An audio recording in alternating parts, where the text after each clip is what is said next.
as well, so that's not the issue, क्योंकि लोग ये सोचते हैं कि यार अच्छा इसको मसला है, ये साइकोलॉजिस्ट के पास जा रहा है, साइकेट्रिस्ट के पास जा रहा है, पागल है शायद, दवाई ले रहा है, पागल नहीं, वो पागल नहीं है, वो बाहर इसलिए हेल्प ढूंढ रहा है क्योंकि आप उसको पागल समझ रहे हैं और आप उसकी हेल्प नहीं कर पा रहे।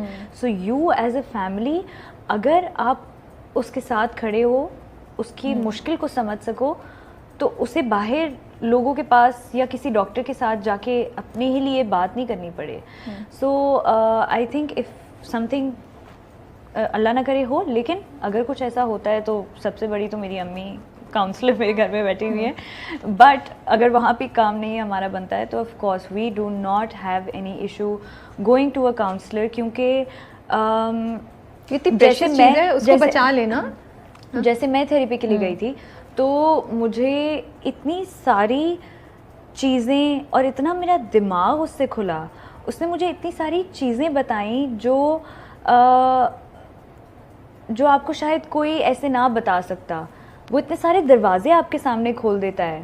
That person you go to and talk to, वो आपको चीज़ें बताता है कि यार ये सिचुएशन में अगर आप ऐसा कहती या अगर ऐसा सोचते तो ऐसा हो सकता था। And then you like, oh हाँ, why am I just thinking the negative part of the conversation.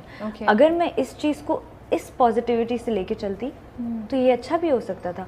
अगर मैं शायद खामोश रहती तो अच्छा हो जाता, अगर शायद मैं लड़ लेती तो मेरे साथ ये ना होता। तो मतलब ऐसी बहुत सारी चीज़ें होती हैं। And then they emphasise on the fact, let your emotions out. हम अपने इमोशंस को अंदर ही अंदर रखते हैं कि नहीं, किसी को बताना नहीं है, किसी को दिखाना नहीं है, चुप कर जाओ। It's not only the men, it's the women nowadays as well, because वो स्ट्रेंथ है ना। हाँ, जैसे हम ये बोलते हैं ना कि नहीं मर्द रोता नहीं है, वहाँ पे उनका तो मसला है ही है कि वहाँ पे आपने एक बंदे के इमोशंस पे फुल स्टॉप लगाती है कि मर्द रो नहीं सकता, मर्द अपने इमोशंस नहीं दिखा सकता, क्योंकि वो घर का करता धरता है, वो तो ही इज द मर्द है वो तो, हाँ मतलब वो घर चला रहा है, वो he is the head of the family, how can he be weak. तो वहाँ पे आपने फुल स्टॉप लगा दिया। आज हमने औरतों पे भी लगा दिया कि नहीं, तुम तो एक माँ हो, अपने बच्चे के सामने अगर तुम रोगी तो तुम्हारा बच्चा तुमसे क्या सीखेगा? वो रोना सीखेगा। It's okay, it means letting your emotions out. It's okay. आप अगर ज़्यादा हंस रहे हैं, it's good. How many times do you want to laugh this hard? तो हम लोग ज़रा ना आजकल के ज़माने में बड़ा बोलते हैं, ऐसे नहीं, इतना ही ठीक है, नहीं, so you should be out there यार। आप थेरेपी के लिए क्यों गई थी? यार मैं थेरेपी के लिए गई थी क्योंकि I had a very, I can not say a very rough childhood, but I had a rough childhood, इसलिए क्योंकि मैं 3 साल की थी जब मेरे अब्बू वापस आए थे हमेशा के लिए Karachi. He used to be in Saudia, तो वो वापस आए थे and I had never seen him. I did not have any idea कि अच्छा जी ये बाप है मेरा। My Taya used to live right next to my door, so I always thought he's my father. So I've always had a very good bonding with him. तो वो जब आए तो it was, after that it was really tough for me to understand and have trust in him कि यार ये अब मतलब अब ये relationship है जिसको हमने बनाना है। And he was a strict dad as well. तो फिर मुझे उनके साथ 9 साल मिले, तो फिर कुछ बचा ही नहीं। So it was a rough childhood. Drama industry में आने के बाद? Yes, I was 12 when I lost him. तो गोइंग टू थेरेपी, यस, हाँ, it was very early of that. हाँ, आई वाज आई थिंक 14, 15 या कुछ, तो I think it was that. आप जिक्र कर रही थी कि आपकी अम्मी जो है वो सिंगल मदर एंड वो काम करती थी, आप घर आती थी तो खाना बना होता था, रोटी और चावल आप कभी कभी खुद करती थी।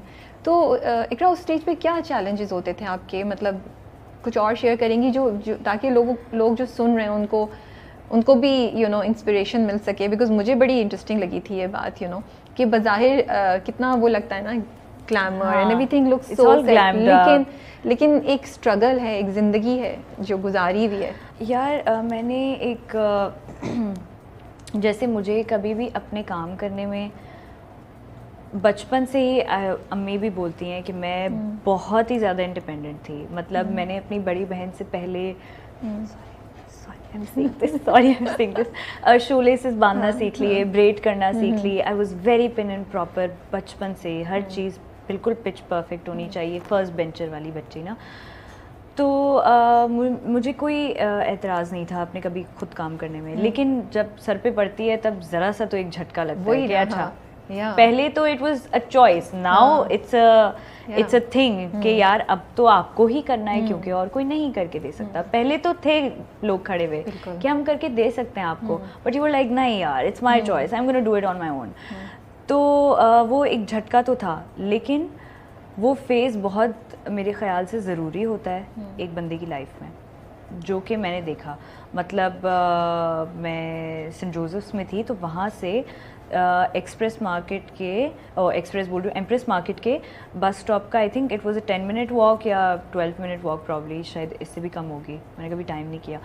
तो मैं वॉक करके आती थी, मैं बस लेती थी, फिर घर जाती थी। तो वो एक छोटा सा रास्ता होता था, फिर जाती थी, फिर वहाँ से चल के घर जाती थी, फिर जाती थी, खाना बनाती थी। So I have seen all of that. तो मुझे आज कोई एतराज़ नहीं होता कि मैं अपनी हील खुद उठाऊं, अपना बैग खुद उठाऊं, अपना काम खुद करूं, और या मैं एक एक्ट्रेस बन जाऊं कि यार हाँ, मतलब you know I earned this, तो मैं तो लोगों से काम करवाऊंगी। तो मुझे कभी भी वो नहीं हुआ।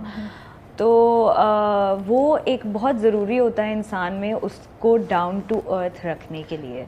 तो लेकिन जब आप उस सारी चीज़ से गुजर रही थी, कभी कभी गुस्सा चढ़ जाता था, या you found it tough at that time, या नहीं? ऑफ कोर्स, आई थिंक मतलब इफ़ यू से, मतलब आई वाज आई थिंक 12, बहुत छोटी एज है उसके लिए। 12 13 12 से 14 के बीच का ये एक पैच था, क्योंकि उसी वक्त मैं स्कूल में थी और ये सब कुछ हो रहा था। तो ऑफ कोर्स मुश्किल होता है, क्योंकि आपकी एक पूरी ज़िंदगी बदल जाती है। You lose your dad and then you understand कि अच्छा ये क्या हो गया। मतलब पता ही नहीं था कि अहमियत क्या चीज़ थी, वो जो हमने खो दी है। You understand what you lost.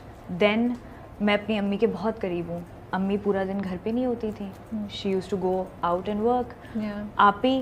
आपी से हमेशा मेरा ना 36 का आंकड़ा चलता था, अब बहुत अच्छी हो गई है। लेकिन जो भी है, बहन है, वो भी नहीं है घर पे।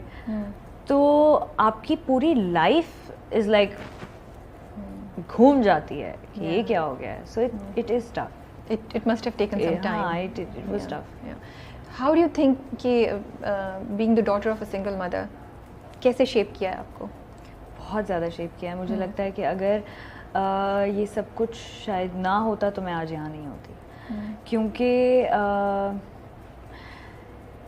It has given me so much to understand. इतना सब कुछ मैंने ज़िंदगी के बारे में समझा है।